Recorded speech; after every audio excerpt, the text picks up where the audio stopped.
Mr. and Mrs. Wünsche of Seifhennersdorf imagined something idyllic. A quaint, old, listed weekend house with a nice flower garden. They plan to retire here. We can't stay here overnight alone. The bandits come in gangs. What are we supposed to do? Well, I've got my guns. They fire real bullets. I'll be able to defend myself. But it's not something you do just for the fun of it.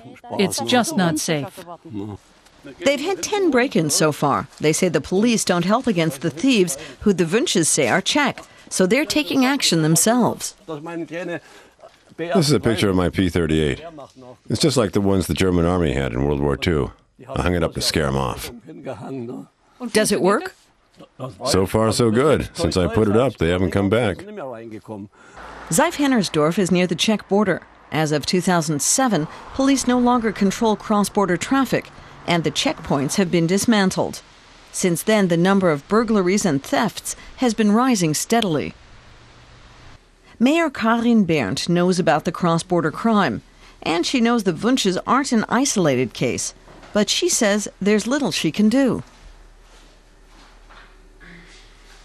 I always tell them they should be confident we'll get a handle on these problems, that they should simply hang in there and not abandon the region. But I haven't had much success. There's far too much frustration and anger. These people remember how it used to be.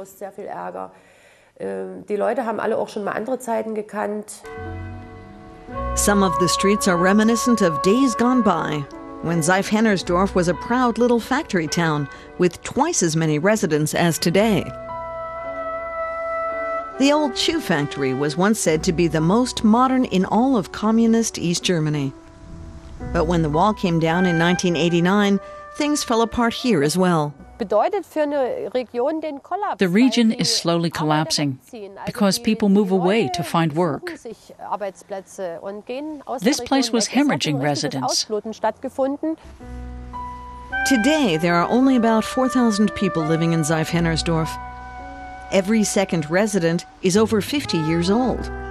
Trains from the rest of the country no longer stop at the old station.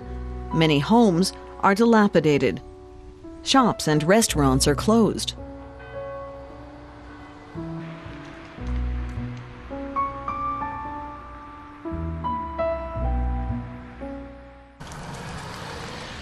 Now even the middle school is going to be shut. But the town's residents wouldn't accept that. The parents responded by occupying the old school building.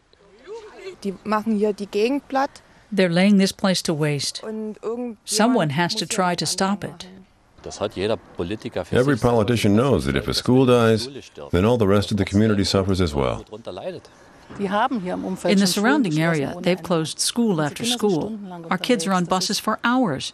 There's no community anymore. Maybe that's what they want.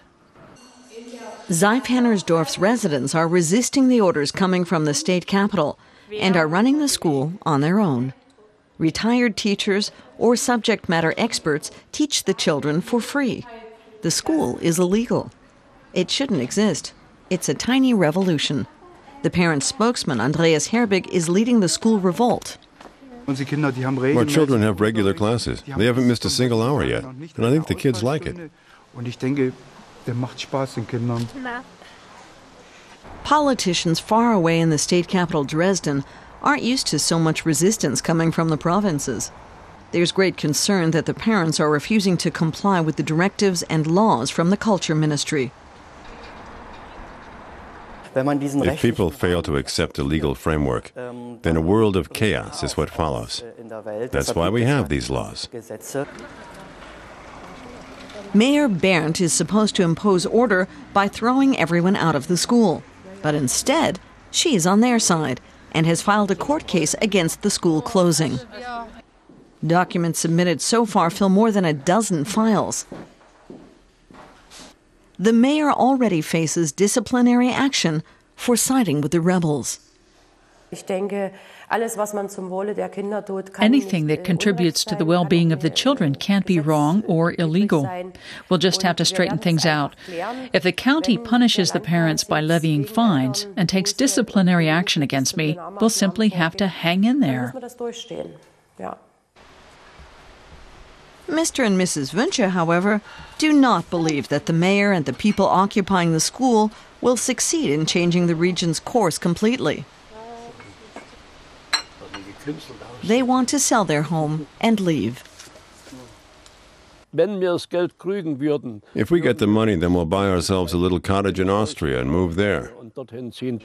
But no one wants to buy the venerable old house. So the Wünsches are remaining loyal to their current hometown, whether they want to or not.